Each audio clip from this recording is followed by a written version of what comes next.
आज हम डिस्कस करेंगे क्लास 9 साइंस का चैप्टर नंबर 6 जिसका नाम है हाउ फोर्सेस अफेक्ट मोशन। यह चैप्टर क्लास 9th के नए सिलेबस के हिसाब से डिज़ाइन किया गया है और इसका कंटेंट क्लास 9th की एनसीईआरटी की नई बुक एनसीईआरटी एक्सप्लोरेशन के चैप्टर नंबर 6 से लिया गया है। इस चैप्टर में हम ये जानेंगे कि फोर्स क्या होता है और जब कोई फोर्स किसी ऑब्जेक्ट पर एक्ट करता है तो उस पर क्या-क्या इफेक्ट्स प्रोड्यूस कर सकता है। हम बैलेंस्ड और अनबैलेंस्ड फोर्सेस के डिफरेंसेस को समझने की कोशिश करेंगे। हम यह भी जानेंगे कि फ्रिक्शन क्या होती है और हमारी डेली लाइफ में फ्रिक्शन क्या रोल प्ले करती है। हम न्यूटन के तीनों लॉज ऑफ मोशन को यानी कि first law of motion, second law of motion और थर्ड लॉ ऑफ मोशन के बारे में डिस्कशन करेंगे और उन्हें समझने की कोशिश करेंगे। हम यह भी जानेंगे कि इनर्शिया क्या होती है। न्यूटन के तीनों लॉज ऑफ मोशन को समझने के बाद हम कुछ न्यूमेरिकल प्रॉब्लम्स को भी सॉल्व करेंगे। इसके अलावा हम यह भी जानेंगे कि कैसे न्यूटन के तीनों लॉज ऑफ मोशन हमारी हेल्प करते हैं कि हम अपने डेली लाइफ की ऑब्जर्वेशंस को उनकी सहायता से एक्सप्लेन कर सकें। और लास्ट में हम यह भी समझने की कोशिश करेंगे कि क्या होता है जब फोर्सेस एक सिंगल ऑब्जेक्ट की बजाय एक सिस्टम ऑफ ऑब्जेक्ट्स पर ऑपरेट करती हैं। तो सबसे पहले हम बात करते हैं कि फ़ोर्स क्या होता है। फ़ोर्स एक फ़िज़िकल क्वांटिटी होती है जिसे हम डिफ़ाइन करते हैं एज़ ए पुश और pull acting on an object. Force एक वेक्टर क्वांटिटी होती है। इसका मतलब ये है कि किसी भी फ़ोर्स को कंप्लीटली डिस्क्राइब करने के लिए हमें ना सिर्फ़ उसके मैग्नीट्यूड के बारे में बताना पड़ता है, बल्कि उसके डायरेक्शन के बारे में भी बताना पड़ता है। फ़ोर्स का एसआई यूनिट होता है न्यूटन। 1 न्यूटन हम उतने फ़ोर्स को कहते हैं जो कि 1 किलोग्राम के किसी ऑब्जेक्ट में 1 मीटर पर सेकंड स्क्वायर की एक्सीलरेशन प्रोड्यूस कर सकता है। जब कोई फोर्स किसी ऑब्जेक्ट पर एक्ट करता है, तो यदि वो ऑब्जेक्ट स्टेशनरी होता है, तो वो मोशन में आ जाता है और यदि कोई ऑब्जेक्ट मोशन में होता है, तो उसे हम फोर्स की सहायता से स्टॉप भी कर सकते हैं। या फिर हम किसी ऑब्जेक्ट को जो कि मोशन में है, उसकी स्पीड को फोर्स की सहायता से चेंज कर सकते हैं। या फिर किसी ऑब्जेक्ट को जो कि मोशन में है, उसके डायरेक्शन ऑफ मोशन को फोर्स की सहायता से बदल सकते हैं। या फिर फोर्स की सहायता से हम किसी ऑब्जेक्ट के शेप को भी बदल सकते हैं। जैसा कि हमने अभी डिस्कस किया था कि फ़ोर्स एक वेक्टर क्वांटिटी होती है। इसका मतलब ये है कि किसी भी फ़ोर्स को कंप्लीटली डिस्क्राइब करने के लिए ना सिर्फ़ हमें उसके मैग्नीट्यूड के बारे में बताना पड़ता है, बल्कि उसके डायरेक्शन के बारे में भी बताना पड़ता है। किसी भी फ़ोर्स का मैग्नीट्यूड यह बताता है कि वह फ़ोर्स कितना बड़ा है या फिर कितना छोटा है और उसका डायरेक्शन यह बताता है कि वह फ़ोर्स किस डायरेक्शन में एक्ट कर रहा है। फ़ोर्स के कुछ एग्ज़ाम्पल्स हैं ग्रेविटेशनल फ़ोर्स जो कि किसी ऑब्जेक्ट पर डाउनवर्ड डायरेक्शन में एक्ट करता है, फ्रिक्शनल फोर्स जो कि किसी ऑब्जेक्ट के डायरेक्शन ऑफ मोशन के ऑपोजिट एक्ट करता है और बायोंट फोर्स जो कि जब कोई ऑब्जेक्ट लिक्विड में होता है, तो उसके ऊपर अपवर्ड डायरेक्शन में एक्ट करता है। अब हम यह समझने की कोशिश करेंगे कि बैलेंस्ड और अनबैलेंस्ड फोर्सेस क्या होती हैं और इन दोनों में क्या डिफरेंस होता है। जब किसी ऑब्जेक्ट पर equal and opposite forces act करती हैं, तो ऐसी स्थिति में ये फोर्सेस एक दूसरे के इफेक्ट को नलिफाई कर देती हैं और ऑब्जेक्ट के ऊपर नेट फोर्स ज़ीरो हो जाता है। इक्वल एंड अपोजिट फोर्स का मतलब है कि फोर्सेस का जो मैग्नीट्यूड है वो तो इक्वल है, लेकिन डायरेक्शन अपोजिट है। ऐसी ही फोर्सेस को बैलेंस्ड फोर्सेस कहा जाता है क्योंकि ये एक दूसरे के इफेक्ट को नलिफाई कर देती हैं और जिस ऑब्जेक्ट पर ये फोर्सेस एक्ट कर रही होती हैं, उसके ऊपर नेट फोर्स ज़ीरो हो जाता है। ज़ीरो नेट फोर्स के इफेक्ट में ऑब्जेक्ट अपनी अगर रेस्ट की स्टेट में होता है, तो रेस्ट की स्टेट को ही मेंटेन रखता है और यदि वह कांस्टेंट वेलोसिटी के साथ मूव कर रहा होता है, तो वह कांस्टेंट वेलोसिटी के साथ ही मूव करता रहता है। जैसा कि दिए हुए इस डायग्राम के लेफ्ट मोस्ट पार्ट में हम देख सकते हैं, यहाँ पर 2 पर्सन्स एक बॉक्स के ऊपर equal and opposite force exert कर रहे हैं। दोनों ही फोर्सेस का मैग्नीट्यूड 10 न्यूटन है। ऐसी स्थिति में जो ऑब्जेक्ट के ऊपर नेट फोर्स होगा उसका मैग्नीट्यूड होगा 10 माइनस 10 यानी कि 0। अब क्योंकि ऑब्जेक्ट के ऊपर 0 नेट फोर्स एक्ट कर रहा है, तो ऐसी स्थिति में ऑब्जेक्ट अपने स्टेट ऑफ रेस्ट को मेंटेन रखेगा, मतलब रेस्ट की ही अवस्था में रहेगा। परंतु ऐसा भी संभव हो सकता है कि कोई ऑब्जेक्ट कांस्टेंट वेलोसिटी के साथ मूव कर रहा हो और उसके ऊपर 2 equal and opposite forces act कर रही हों। ऐसी स्थिति में भी क्योंकि ऑब्जेक्ट के ऊपर नेट फोर्स 0 होगा, तो ऑब्जेक्ट अपनी कांस्टेंट वेलोसिटी के स्टेट को मेंटेन रखेगा। अनबैलेंस्ड फोर्सेस वे फोर्सेस होती हैं जो कि एक दूसरे के इफेक्ट को नलिफाई नहीं कर पाती। अनबैलेंस्ड फोर्सेस के इफेक्ट में ऑब्जेक्ट के ऊपर एक नेट फोर्स एक्ट करता है जो कि नॉन जीरो होता है, मतलब उसकी वैल्यू जीरो नहीं होती। यानी कि ऑब्जेक्ट के ऊपर एक नेट फोर्स एक्ट करता है और ऑब्जेक्ट नेट फोर्स की डायरेक्शन में एक्सेलरेट करने लगता है। जैसा कि हम इस दिए हुए डायग्राम के राइट पार्ट में देख सकते हैं, यहाँ पर एक बॉक्स के ऊपर 15 न्यूटन फोर्स राइटवर्ड डायरेक्शन में एक्ट कर रहा है और 5 न्यूटन फोर्स लेफ्टवर्ड डायरेक्शन में एक्ट कर रहा है। इसका मतलब यह हुआ कि ऐसी स्थिति में ऑब्जेक्ट के ऊपर 15 माइनस 5 यानी कि 10 न्यूटन फोर्स राइटवर्ड डायरेक्शन में एक्ट करेगा और इस फोर्स के इफेक्ट में ऑब्जेक्ट राइटवर्ड डायरेक्शन में एक्सेलरेट करने लगेगा। जब फोर्सेस अपोजिट डायरेक्शन में एक्ट करती हैं तो हमें जो नेट फोर्स का मैग्नीट्यूड है वो दोनों के मैग्नीट्यूड्स को सब्ट्रैक्ट करके मिलता है। जैसा कि हम इस केस में देख सकते हैं कि नेट फोर्स का मैग्नीट्यूड 15 माइनस 5 यानी कि 10 न्यूटन का है और नेट फोर्स की जो डायरेक्शन होती है वो बड़े फोर्स की डायरेक्शन की तरफ होती है। तो यहाँ पे बड़ा फोर्स 15 न्यूटन का है जो कि राइटवर्ड डायरेक्शन में एक्ट कर रहा है। तो इसलिए जो ऑब्जेक्ट के ऊपर नेट फोर्स एक्ट करेगी वो भी राइटवर्ड डायरेक्शन में ही करेगी और ऑब्जेक्ट राइटवर्ड डायरेक्शन में एक्सेलरेट होगा। अब हम 2 स्पेशल केसेस को डिस्कस करेंगे और इन दोनों स्पेशल केसेस के दौरान नेट फोर्स को कैसे कैलकुलेट किया जाता है, यह सीखेंगे। इन दोनों केसेस को हम स्पेशल केस क्यों कह रहे हैं, इस बात को भी समझने की कोशिश करेंगे। जैसा कि हम केस 1 में देख सकते हैं, यहाँ पर 2 फोर्सेस एक ऑब्जेक्ट के ऊपर सेम डायरेक्शन में एक्ट कर रही हैं। एक का मैग्नीट्यूड है 10 न्यूटन और दूसरे का मैग्नीट्यूड है 6 न्यूटन। जब ऐसी सिचुएशन होती है, तो इस सिचुएशन में जो नेट फोर्स होता है उसका मैग्नीट्यूड दोनों फोर्सेस के मैग्नीट्यूड के सम के बराबर होता है। यानी कि केस 1 में जो नेट फोर्स का मैग्नीट्यूड होगा वो होगा 10 newton plus 6 newton which is equal to 16 Newton.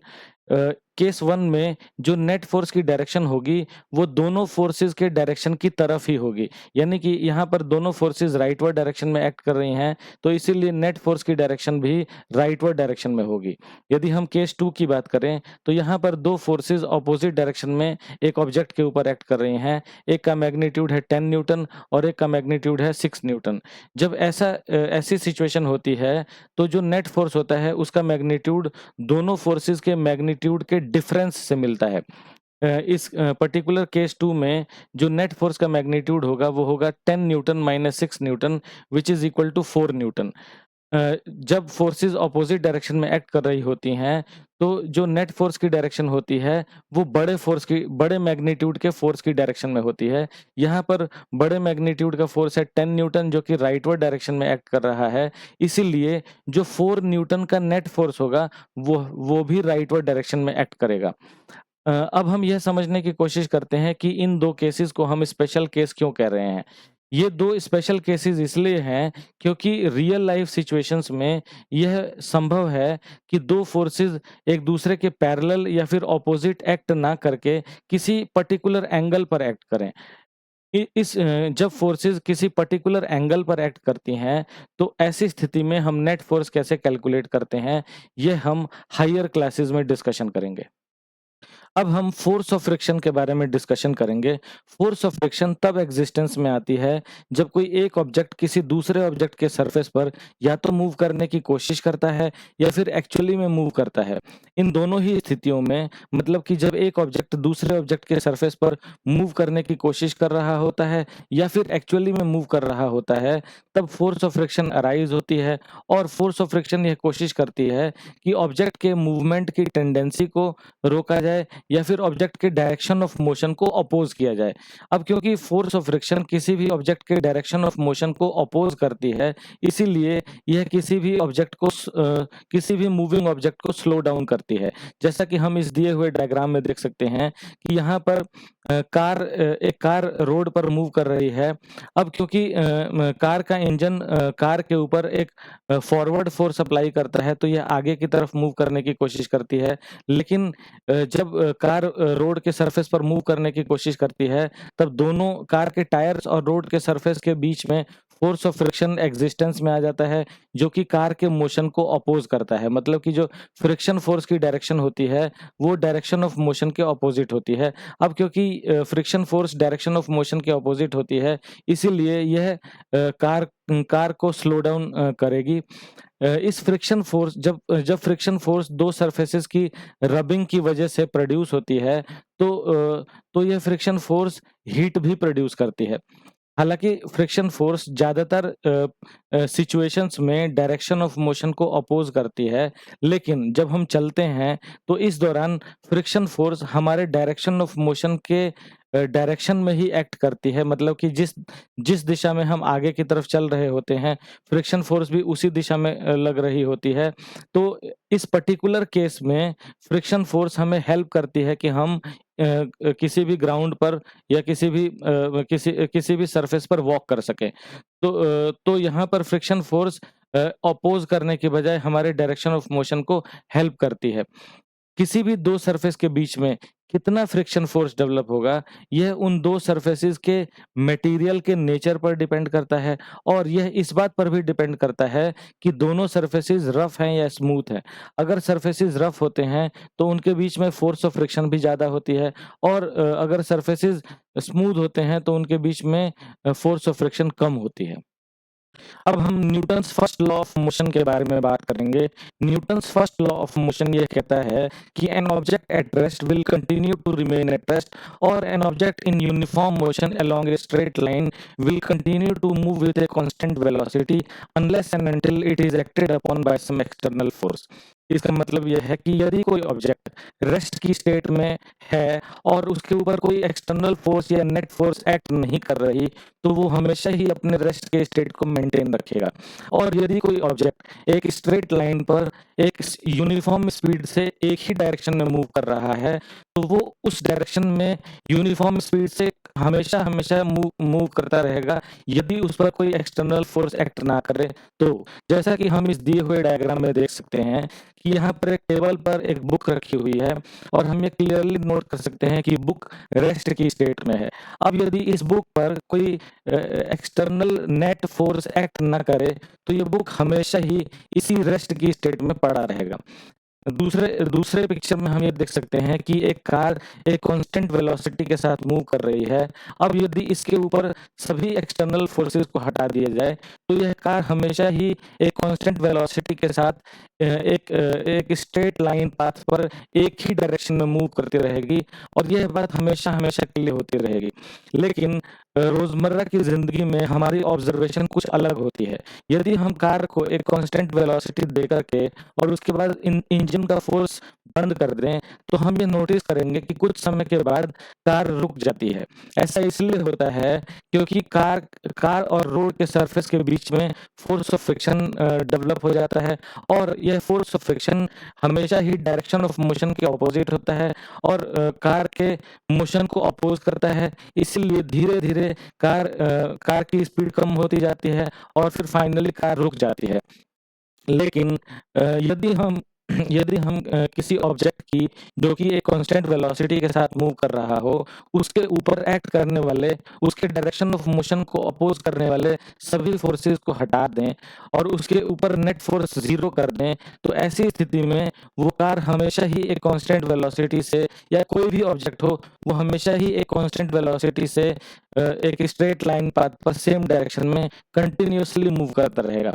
तो यहाँ पर हमने यह समझा कि न्यूटन्स फर्स्ट लॉ ये कहता है कि कोई ऑब्जेक्ट यदि रेस्ट की स्टेट में हो, तो वो रेस्ट की स्टेट में ही रहेगा, और यदि कोई ऑब्जेक्ट एक स्ट्रेट लाइन पाथ पर एक ही डायरेक्शन में एक यूनिफॉर्म स्पीड के साथ मूव कर रहा हो, तो वो अपनी स्ट्रेट लाइन मोशन को उसी डायरेक्शन में यूनिफॉर्म स्पीड के साथ कंटिन्यूअसली मेंटेन रखेगा, जब तक कि कोई उस पर एक्सटर्नल फोर्स एक्ट ना करे। Newton's first law of motion को हम लॉ ऑफ इनर्शिया भी कहते हैं। जैसा कि हमने अभी डिस्कस किया था कि Newton's first law of motion को लॉ ऑफ इनर्शिया भी कहा जाता है, तो अब हम यह समझने की कोशिश करेंगे कि इनर्शिया का क्या मतलब होता है। हर ऑब्जेक्ट की यह टेंडेंसी होती है कि वह अपने स्टेट ऑफ मोशन को मेंटेन रखना चाहता है। इसे हम ऐसे भी कह सकते हैं कि हर ऑब्जेक्ट की यह टेंडेंसी होती है कि वो अपने स्टेट ऑफ मोशन में आने वाले चेंज को रेजिस्ट करता है। जब हम कहते हैं कि स्टेट ऑफ मोशन, तो इसका मतलब स्टेट ऑफ रेस्ट भी होता है और स्टेट ऑफ मोशन भी होता है। मतलब कि यदि कोई ऑब्जेक्ट रेस्ट की स्टेट में होता है, तो वह चाहता है कि उसकी रेस्ट की स्टेट हमेशा ही बनी रहे, और यदि कोई ऑब्जेक्ट मोशन में होता है, तो वह चाहता है कि उसके मोशन की स्टेट हमेशा ही बनी रहे। ऑब्जेक्ट की इसी टेंडेंसी को इनर्शिया कहा जाता है। इसे हम कुछ एग्ज़ाम्पल्स के द्वारा समझने की कोशिश करते हैं। सपोज़ दैट कि कोई बस चल रही है और उसमें पैसेंजर्स भी बैठे हुए हैं। अब यदि ड्राइवर अचानक से ब्रेक मार के बस को रोक दे, तो ऐसी स्थिति में हम यह देखते हैं कि सभी पैसेंजर्स आगे की तरफ झुक जाते हैं। ऐसा इसीलिए होता है क्योंकि बस तो रुक गई, लेकिन पैसेंजर्स के बॉडी की यह टेंडेंसी होती है कि वे अपने स्टेट ऑफ मोशन को मेंटेन रखें, और इसी टेंडेंसी की वजह से सभी पैसेंजर्स आगे की तरफ झुक जाते हैं। इसी तरह से जब हम किसी कारपेट को बीट करके क्लीन करते हैं, जब कारपेट को बीट किया जाता है, तो कारपेट के फाइबर्स तो उस डायरेक्शन में मूव कर जाते हैं जिस डायरेक्शन में उन्हें बीट किया जा रहा है, लेकिन उनके फाइबर्स के बीच मौजूद जो डस्ट पार्टिकल्स हैं, वो अपने स्टेट ऑफ रेस्ट को मेंटेन रखते हैं, और इस स्टेट ऑफ रेस्ट को मेंटेन रखने की प्रक्रिया के दौरान वे कारपेट के फाइबर से अलग हो जाते हैं।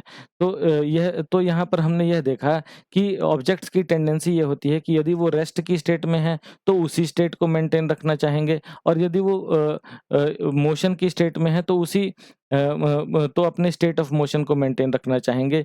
ऑब्जेक्ट्स की इसी टेंडेंसी को इनर्शिया कहा जाता है। यह भी देखा गया है कि जिन ऑब्जेक्ट्स का मास ज़्यादा होता है, मतलब कि जो हेवियर ऑब्जेक्ट्स होते हैं, उनकी जो इनर्शिया होती है वो भी ज़्यादा होती है। मतलब कि हेवियर ऑब्जेक्ट्स की यह टेंडेंसी ज़्यादा होती है लाइटर ऑब्जेक्ट्स के कंपैरिज़न में, कि वो अपने स्टेट ऑफ मोशन को मेंटेन रख सकें। अब हम Newton's second law of motion के बारे में बात करेंगे। जब किसी ऑब्जेक्ट पर कोई नेट फोर्स एक्ट करती है, तो वो ऑब्जेक्ट एक्सेलरेट होता है, और उसकी एक्सेलरेशन की डायरेक्शन नेट फोर्स की ही डायरेक्शन में होती है। तो Newton's second law of motion यह कहता है कि किसी ऑब्जेक्ट पर प्रोड्यूस हुआ एक्सेलरेशन नेट फोर्स के डायरेक्टली प्रोपोर्शनल होता है, और उस ऑब्जेक्ट के मास के इन्वर्सली प्रोपोर्शनल होता है जिस ऑब्जेक्ट पर वह फोर्स एक्ट कर रही होती है। मैथमेटिकली हम इसे लिख सकते हैं कि A is equal to F upon M, जहाँ पर A ऑब्जेक्ट का एक्सेलरेशन है, F नेट फोर्स है, और M मास है। तो यहाँ पे हम क्लियरली देख सकते हैं कि Newton second law of motion के अकॉर्डिंग एक्सेलरेशन नेट फोर्स के डायरेक्टली प्रोपोर्शनल है और मास के इन्वर्सली प्रोपोर्शनल है। यदि हम F को यानी कि नेट फोर्स को इंक्रीज़ कर दें, तो ऑब्जेक्ट की एक्सेलरेशन भी इंक्रीज़ हो जाएगी, और यदि हम किसी तरीके से ऑब्जेक्ट के मास को इंक्रीज़ कर दें, तो उसकी एक्सेलरेशन डिक्रीज़ हो जाएगी। A is equal to F upon M को हम F is equal to ma भी लिख सकते हैं। जैसा कि हमने अभी डिस्कस किया था कि Newton's second law of motion के अकॉर्डिंग जो ऑब्जेक्ट में एक्सेलरेशन प्रोड्यूस होती है, वो उस ऑब्जेक्ट के ऊपर एक्ट करने वाले नेट फोर्स के डायरेक्टली प्रोपोर्शनल होती है, और उस ऑब्जेक्ट के मास के इन्वर्सली प्रोपोर्शनल होती है। यानी कि मैथमेटिकली हम कह सकते हैं कि A is equal to F upon M, जहाँ पर F ऑब्जेक्ट के ऊपर एक्ट करने वाला नेट फोर्स होता है, M ऑब्जेक्ट का मास होता है, और A ऑब्जेक्ट का एक्सेलरेशन होता है। A is equal to F upon M को हम F is equal to ma भी लिख सकते हैं। अ, इस इक्वेशन से यह क्लियर होता है कि यदि हम किसी ऑब्जेक्ट पर एक्ट करने वाले फोर्स को इंक्रीज़ कर दें, तो उसका एक्सेलरेशन भी इंक्रीज़ हो जाएगा, और यदि हम ऑब्जेक्ट के मास को इंक्रीज़ कर दें, तो उसका एक्सेलरेशन रिड्यूस हो जाएगा। जैसा कि हम जानते हैं कि किसी ऑब्जेक्ट का वेट वह ग्रेविटेशनल फोर्स होता है जिसके द्वारा अर्थ उसे अपनी ओर अट्रैक्ट कर रही होती है। साधारण शब्दों में हम यह कह सकते हैं कि किसी ऑब्जेक्ट का वेट एक फोर्स होता है जो कि अर्थ उस ऑब्जेक्ट पर एक्सर्ट करती है। वेट की डायरेक्शन डाउनवर्ड डायरेक्शन होती है। जब हम किसी ऑब्जेक्ट को ऊंचाई से ड्रॉप करते हैं, तो वह नीचे की तरफ एक्सिलरेट होता है। नीचे की तरफ की इस एक्सेलरेशन को acceleration due to the gravitational force of the earth कहा जाता है, या फिर शॉर्ट फॉर्म में इसे एक्सेलरेशन ड्यू टू ग्रेविटी भी कहते हैं। अर्थ के सरफेस के आसपास में यह जो एक्सेलरेशन ड्यू टू ग्रेविटी की वैल्यू होती है, वह कांस्टेंट होती है। इसकी वैल्यू होती है 9.8 मीटर पर सेकंड स्क्वायर। अब क्योंकि Newton second law of motion यह कहता है कि किसी ऑब्जेक्ट पर एक्ट करने वाला नेट फोर्स उसके मास और एक्सेलरेशन के प्रोडक्ट के बराबर होता है, यानी कि F is equal to ma। अब क्योंकि वेट भी एक फोर्स होता है, तो हम वेट को भी लिख सकते हैं, weight is equal to mass into acceleration. अब क्योंकि एक्सेलरेशन स्मॉल g के बराबर होती है, यानी कि एक्सेलरेशन ड्यू टू ग्रेविटी के बराबर होती है, तो इसीलिए हम वेट को इक्वेट कर सकते हैं mg के, जहाँ पर m ऑब्जेक्ट का मास है और g acceleration due to gravity है। तो मैं एक बार फिर से रिपीट कर देता हूँ कि Newton second law of motion के according F is equal to ma होता है। अब क्योंकि वेट भी एक फोर्स होती है, इसीलिए हम वेट को लिख सकते हैं weight is equal to mg, जहाँ पर g acceleration due to the gravitational force of the earth होता है। g की वैल्यू कांस्टेंट होती है अर्थ के सरफेस के आसपास में, और यह वैल्यू होती है 9.8 मीटर पर सेकंड स्क्वायर। अब हम कुछ न्यूमेरिकल्स को सॉल्व करेंगे। पहला न्यूमेरिकल यह कहता है कि 5 किलोग्राम के एक ऑब्जेक्ट के ऊपर 20 न्यूटन का एक फोर्स एक्ट करता है, तो ऐसी स्थिति में उसमें कितनी एक्सेलरेशन प्रोड्यूस होगी? जैसा कि हम जानते हैं कि Newton's second law of motion के according F is equal to mass into acceleration होता है। यहाँ पर F की वैल्यू 20 न्यूटन दी हुई है और मास की वैल्यू 5 किलोग्राम दी हुई है। तो हम Newton's second law of motion के according F is equal to ma जो इक्वेशन होती है, इससे हम एक्सेलरेशन की वैल्यू कैलकुलेट कर सकते हैं, जो कि होगी a is equal to F upon M. यदि हम इस इक्वेशन में फोर्स और मास की वैल्यू को पुट कर दें, तो फोर्स की वैल्यू है 20 न्यूटन, उसको हमें डिवाइड करना होगा 5 किलोग्राम से, तो एक्सेलरेशन की वैल्यू कैलकुलेट होकर के आएगी 4 मीटर पर सेकंड स्क्वायर। न्यूमेरिकल 2 यह कहता है कि यदि हमें एक 10 किलोग्राम के ऑब्जेक्ट को 3 मीटर पर सेकंड स्क्वायर से एक्सेलरेट करना है, तो उस पर कितना फोर्स एक्सर्ट करना होगा? जैसा कि हम जानते हैं कि Newton's second law of motion के according F is equal to mass into acceleration होता है। यहाँ पर हमें F की वैल्यू कैलकुलेट करनी है और मास की वैल्यू और एक्सेलरेशन की वैल्यू हमें दी हुई है। तो यदि हम इस इक्वेशन में मास और एक्सेलरेशन की वैल्यू पुट कर दें, तो F की वैल्यू आएगी F is equal to 10 kilogram into 3 metre पर सेकंड स्क्वायर, जो कि कैलकुलेट होकर के आएगी 30 किलोग्राम मीटर पर सेकंड स्क्वायर। अब हम जानते हैं कि किलोग्राम मीटर पर सेकंड स्क्वायर को न्यूटन भी कहा जाता है, इसलिए हम फोर्स को लिख सकते हैं F is equal to 30 newton. Numerical 3 यह कहता है कि यदि किसी ऑब्जेक्ट का मास 15 किलोग्राम है, तो उस ऑब्जेक्ट का वेट कितना होगा? जैसा कि हम जानते हैं कि वेट एक फोर्स होता है और वेट इक्वल टू होता है mg के बराबर, जहाँ पे m ऑब्जेक्ट का मास होता है और g acceleration due to gravity को कहते हैं। यदि हम इस इक्वेशन में मास और एक्सेलरेशन ड्यू टू ग्रेविटी की वैल्यू को पुट कर दें, तो हमें ऑब्जेक्ट का वेट पता चल जाएगा। यहाँ पर हमें ऑब्जेक्ट का मास दिया हुआ है 15 किलोग्राम, और जैसा कि हम जानते हैं कि एक्सेलरेशन ड्यू टू ग्रेविटी की वैल्यू होती है 9.8 मीटर पर सेकंड स्क्वायर। तो इस तरह से यदि हम इस इक्वेशन में मास और एक्सेलरेशन ड्यू टू ग्रेविटी की वैल्यू पुट कर दें, तो वेट की वैल्यू कैलकुलेट होकर के आएगी weight is equal to 15 kilogram into 9.8 metre पर सेकंड स्क्वायर, जो कि आएगी 147 किलोग्राम मीटर पर सेकंड स्क्वायर। अब क्योंकि किलोग्राम मीटर पर सेकंड स्क्वायर को न्यूटन भी कहते हैं, इसीलिए हम लिख सकते हैं कि weight is equal to 147 newton. अब हम Newton's third law of motion के बारे में बात करेंगे। Newton's third law of motion यह कहता है कि यदि कोई एक ऑब्जेक्ट किसी दूसरे ऑब्जेक्ट पर कुछ फोर्स एक्सर्ट करता है, तो दूसरा ऑब्जेक्ट भी साथ के साथ पहले ऑब्जेक्ट पर एक equal and opposite force exert करने लगता है। इन फोर्सेस को एक्शन और रिएक्शन फोर्सेस कहा जाता है। एक्शन और रिएक्शन फोर्सेस के मैग्नीट्यूड तो बराबर होते हैं, लेकिन इनकी डायरेक्शन ऑपोजिट होती है। एक्शन और रिएक्शन फोर्सेस अलग-अलग ऑब्जेक्ट्स पर एक्ट करते हैं, इसीलिए एक्शन और रिएक्शन फोर्सेस एक दूसरे के इफेक्ट को नलिफाई नहीं कर सकते। एक्शन और रिएक्शन फोर्स को एक एग्जाम्पल के द्वारा समझने की कोशिश करते हैं। जैसा कि हम इस दिए हुए डायग्राम में देख सकते हैं, यहाँ पर एक पर्सन एक वॉल को राइटवर्ड डायरेक्शन में पुश कर रहा है। पर्सन के द्वारा वॉल पर अप्लाई किए गए इस राइटवर्ड पुश फोर्स को हम एक्शन फोर्स कहेंगे, और जब यह पर्सन वॉल को राइटवर्ड डायरेक्शन में पुश करता है, उसी समय पर वॉल भी पर्सन को लेफ्टवर्ड डायरेक्शन में एक इक्वल मैग्नीट्यूड के फोर्स से पुश करता है। वॉल के द्वारा पर्सन पर अप्लाई किए गए इस इक्वल और अपोजिट फोर्स को हम रिएक्शन फोर्स कहेंगे। तो हम यह क्लियरली देख सकते हैं कि एक्शन फोर्स तो वॉल पर एक्ट कर रही है, लेकिन रिएक्शन फोर्स पर्सन पर एक्ट कर रही है। तो यहाँ पर हम क्लियरली देख सकते हैं कि ये एक्शन और रिएक्शन फोर्सेस अलग-अलग ऑब्जेक्ट्स पर एक्ट करती हैं, इसीलिए ये एक दूसरे के इफ़ेक्ट को नलिफाई नहीं कर सकते। यदि एक ही ऑब्जेक्ट पर equal and opposite forces act करें, तो वो दोनों एक दूसरे के इफ़ेक्ट को नलिफाई कर देंगे और ऐसी स्थिति में ऑब्जेक्ट के ऊपर नेट फोर्स 0 हो जाएगा। लेकिन एक्शन और रिएक्शन फोर्स के केस में, क्योंकि ये जो फोर्सेस होते हैं, ये अलग-अलग ऑब्जेक्ट्स के ऊपर एक्ट करते हैं, तो हालाँकि ये इक्वल एंड अपोजिट फोर्सेस होते हैं, लेकिन फिर भी क्योंकि ये अलग-अलग ऑब्जेक्ट्स पर एक्ट करते हैं, तो इसीलिए ये एक दूसरे के इफ़ेक्ट को नलिफाई नहीं कर सकते। जब हम वॉकिंग या रनिंग करते हैं, तो Newton's third law of motion की वजह से ही वॉक या रन कर पाते हैं। Newton's third law of motion ये कहता है कि जब एक ऑब्जेक्ट किसी दूसरे ऑब्जेक्ट पर कुछ फोर्स एक्सर्ट करता है, तो दूसरा ऑब्जेक्ट भी साथ के साथ पहले ऑब्जेक्ट पर एक equal and opposite force exert करना शुरू कर देता है। चलने के दौरान जब हमारा फुट ग्राउंड को बैकवर्ड डायरेक्शन में पुश करता है, तो ग्राउंड हमारे फुट को फॉरवर्ड डायरेक्शन में पुश करता है। इसी फॉरवर्ड पुश की वजह से ही हम ईज़िली चल पाते हैं। ग्राउंड जो हमारे फुट के ऊपर फॉरवर्ड डायरेक्शन में एक equal and opposite force exert कर रहा होता है, वो फोर्स फोर्स ऑफ फ्रिक्शन होती है।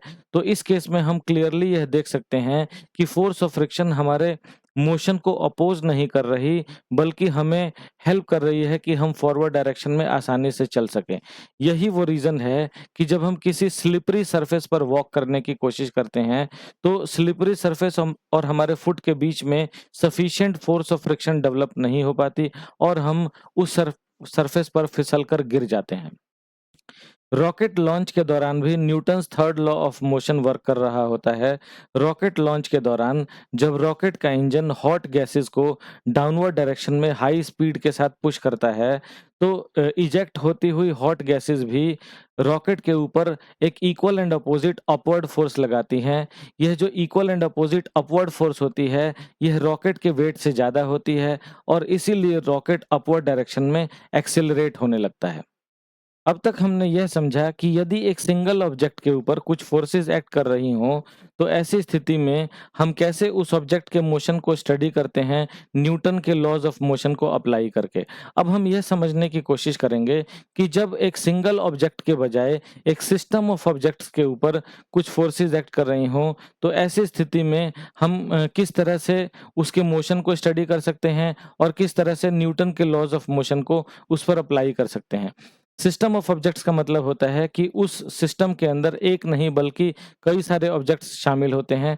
जैसा कि हम इस दिए हुए डायग्राम में देख सकते हैं, यहाँ पर एक सिस्टम ऑफ ऑब्जेक्ट्स को दिखाया गया है, जिसमें एक ऑब्जेक्ट बॉक्स 1 है, जिसका मास m1 है, दूसरा ऑब्जेक्ट बॉक्स 2 है, जिसका मास m2 है और ये दोनों ही एक स्ट्रिंग के द्वारा जुड़े हुए हैं। जब हमें एक सिस्टम ऑफ ऑब्जेक्ट्स के मोशन को स्टडी करना होता है, या यूं कहें कि न्यूटन के लॉज ऑफ मोशन को उस पर अप्लाई करना होता है, तब हम सिस्टम के अंदर की इंटरनल फोर्सेस को नेग्लेक्ट कर देते हैं और सिस्टम के ऊपर एक्ट कर रहे केवल एक्सटर्नल फोर्सेस को ही कंसीडर करते हैं। इंटरनल फोर्सेस का मतलब होता है कि जो सिस्टम के डिफरेंट पार्ट्स या सिस्टम के अंदर मौजूद डिफरेंट ऑब्जेक्ट्स जो फोर्सेस एक दूसरे के ऊपर एक्सर्ट कर रहे होते हैं, हम उन फोर्सेस को कंसीडर नहीं करते, बल्कि केवल उसी फोर्स को कंसीडर करते हैं जो कि एक्सटर्नल फोर्स होती है और उस सिस्टम पर एक्ट कर रही होती है। इस केस में एफ एक एक्सटर्नल फोर्स है जो कि सिस्टम पर एक्ट कर रही है। इसके अलावा बॉक्स 1 बॉक्स 2 के ऊपर स्ट्रिंग के द्वारा एक टेंशन फोर्स एक्सर्ट कर रहा है और बॉक्स 1 के ऊपर सेम अमाउंट का एक अपोजिट फोर्स एक्सर्ट कर रही है, जो कि अगेन एक टेंशन फोर्स ही है। हम जब इस सिस्टम ऑफ ऑब्जेक्ट के मोशन को स्टडी करेंगे, या यूं कहें कि उस पर न्यूटन के लॉज ऑफ मोशन को अप्लाई करेंगे, तो हम इस टेंशन फोर्स को जो कि बॉक्स 1 बॉक्स 2 के ऊपर लगा रहा है और बॉक्स 2 बॉक्स 1 के ऊपर लगा रहा है, इन इंटरनल फोर्सेस को कंसीडर नहीं करेंगे, केवल इस एफ नाम के एक्सटर्नल फोर्स को ही कंसीडर करेंगे। तो सपोज दैट कि केवल एफ ही एक एक्सटर्नल फोर्स है, जो कि इस सिस्टम ऑफ ऑब्जेक्ट के ऊपर एक्ट कर रही है। तो ऐसी स्थिति में Newton's second law of motion के द्वारा यदि हमें इस सिस्टम ऑफ ऑब्जेक्ट्स का एक्सीलरेशन निकालना हो, तो वो आएगा हमारा A is equal to F/m1 + m2। मतलब कि ये सिस्टम ऑफ ऑब्जेक्ट्स कुछ इस तरह से बिहेव करने लगेगा कि मानो कि ये एक सिंगल ऑब्जेक्ट हो जिसका मास सिस्टम के अंदर मौजूद डिफरेंट ऑब्जेक्ट्स के मास के सम के बराबर है। तो यहाँ पर हम क्लियरली देख सकते हैं कि सिस्टम का जो मास है वो m1 + m2 है और सिस्टम के ऊपर F नाम की एक्सटर्नल फोर्स एक्ट कर रही है। तो हम इंटरनल फोर्सेस को तो कंसीडर करते नहीं, केवल एक्सटर्नल फोर्सेस को कंसीडर करते हैं। तो जब हम न्यूटन का सेकंड लॉ ऑफ मोशन इस सिस्टम ऑफ ऑब्जेक्ट के ऊपर अप्लाई करेंगे तो इसकी एक्सेलरेशन कैलकुलेट होकर के आएगी A is equal to F/m1 + m2। अब हम अपनी डेली लाइफ के कुछ ऐसे एग्जाम्पल्स के बारे में बात करेंगे जहां पर Newton's laws of motion work कर रहे होते हैं। जब हम कोई व्हीकल ड्राइव करते हैं जैसे कि कार एटसेट्रा, तब हम सीट बेल्ट का इस्तेमाल करते हैं। ऐसा इसलिए किया जाता है क्योंकि यदि कभी सडनली ब्रेक्स को अप्लाई करना पड़े तो ऐसी स्थिति में हमारा व्हीकल तो रुक जाएगा, लेकिन लॉ ऑफ इनर्शिया की वजह से हमारी body, law of inertia Newton का फर्स्ट लॉ ऑफ मोशन होता है, तो लॉ ऑफ इनर्शिया की वजह से हमारी बॉडी अपने स्टेट ऑफ मोशन को मेंटेन रखना चाहेगी और आगे जाकर के स्टीयरिंग या हार्ड डैशबोर्ड से टकरा जाएगी और इंजर्ड हो जाएगी। तो इसीलिए सीट बेल्ट का इस्तेमाल किया जाता है, क्योंकि सीट बेल्ट हमारे फॉरवर्ड मोशन को रोकता है। इसी तरह से कार्स में एयरबैग्स होते हैं। जब कभी कार का कोलिजन होता है किसी ऑब्जेक्ट से या फिर किसी दूसरी व्हीकल से, तो ऐसी स्थिति में स्टीयरिंग से एयरबैग्स निकल कर के ड्राइवर को प्रोटेक्ट करते हैं कि वो कहीं हार्ड स्टीयरिंग से या फिर हार्ड डैशबोर्ड से टकरा ना जाए और इंजर्ड ना हो जाए। तो इन दोनों ही एग्जांपल्स में न्यूटन का फर्स्ट लॉ ऑफ मोशन जो कि लॉ ऑफ इनर्शिया होता है वो वर्क कर रहा होता है और ये सीट बेल्ट और एयरबैग्स प्रिवेंट करती हैं कि जो पर्सन है या जो ड्राइवर है उसका फॉरवर्ड मोशन ना हो और वो स्टीयरिंग या फिर हार्ड डैशबोर्ड से टकराकर अपने आप को इंजर ना करे। इसी तरह से जब क्रिकेट के मैच में एक फील्डर कैच पकड़ता है तो वो अपने हाथ को बैकवर्ड डायरेक्शन में पुल करता है बॉल के साथ। ऐसा करने से जो बॉल उसके ऊपर इम्पैक्ट फोर्स एक्सर्ट करती है वो कम हो जाता है और इस वजह से फील्डर का हाथ इंजर नहीं होता। इसी तरह से जब कभी हमें एक नारियल को तोड़ना होता है तो हम बहुत ही हाई वेलोसिटी से नारियल को लाकर के ग्राउंड पर हिट करते हैं।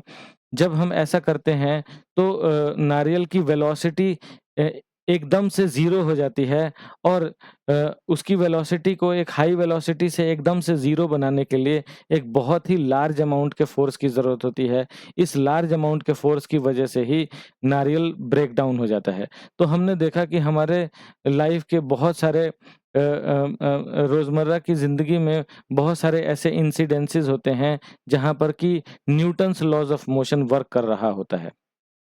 तो इस चैप्टर में हमने ये जाना कि फोर्स क्या होता है और जब कोई फोर्स किसी ऑब्जेक्ट के ऊपर एक्ट करता है तो उस पर किस-किस तरह के इफ़ेक्ट्स प्रोड्यूस कर सकता है।